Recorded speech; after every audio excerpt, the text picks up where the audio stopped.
The Silverchair has a screenwriter, and it's starting to feel real.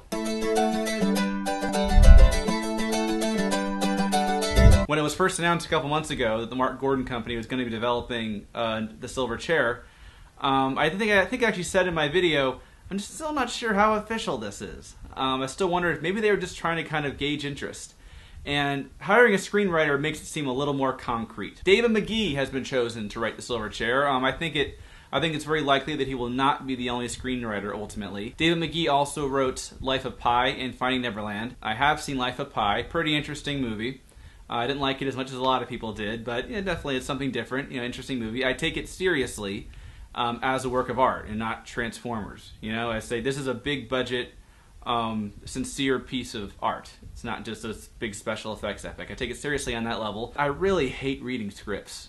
To quote Frank Miller, scripts are horrible, lifeless things. You're reading it and you're just imagining, well, maybe this could be good, and that's all you can do.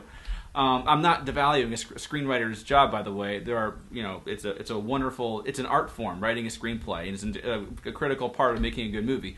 It's just something I find difficult to kind of look at in isolation for whatever reason, unlike other areas of filmmaking.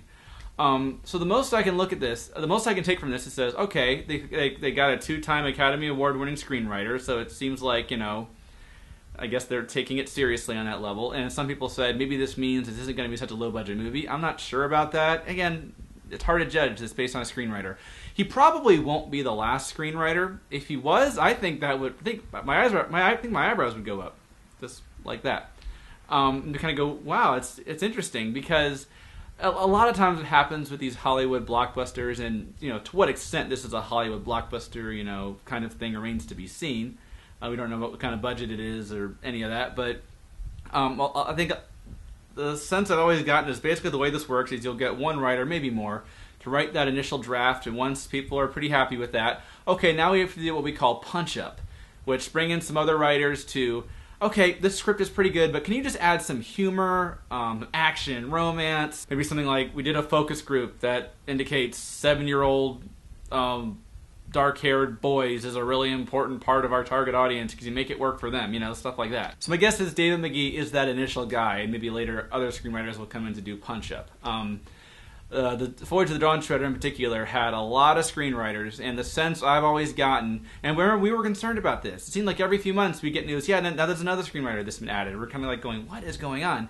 And I think it was, with Dawn Treader, I think it was a desperate attempt to I just think no one really knew. No one had a single vision. This is what the Voyage of the Dawn Treader movie is going to be. Everyone was scrambling. Well, maybe it's like this. Maybe it's like this. And they get passing it around to different writers, saying, I wasn't there. I don't know for sure this is how it went down, but I just think they're just passing it around, saying, do something with this. Why don't you try? Why don't you try something? And there wasn't that. Andrew Adams, at the very least, for Wardsman Caspian, had that single vision.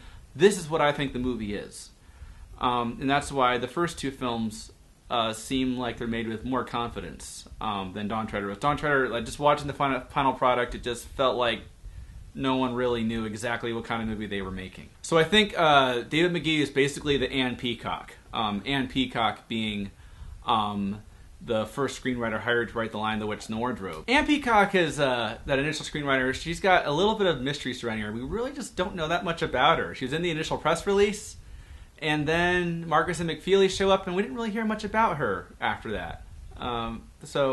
But I suspect that David Magee is that. He's the initial screenwriter, and other people will be brought in later. A lot of fans I'm reading really seem encouraged by this news.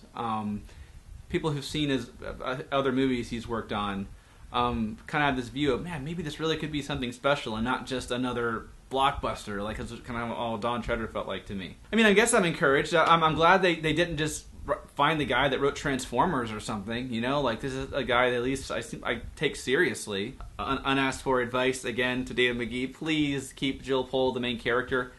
Don't make it about Eustace, and don't make it an ensemble thing either, like the first 3 Narnia books are. I really want this to be Jill Pole's story. So in that sense, I guess it does make me feel overall a little better about the movie, maybe a little more hopeful about it. But there's still no release date. There's still no director, no definite details on when exactly can they release this movie. As supposedly they can start shooting before the moratorium is up, and then released it in 2017 or 2018, but it's not 100% clear at this point. But really just got to wait until we get a director, and I think that will be really telling. We're really looking forward to seeing who they choose.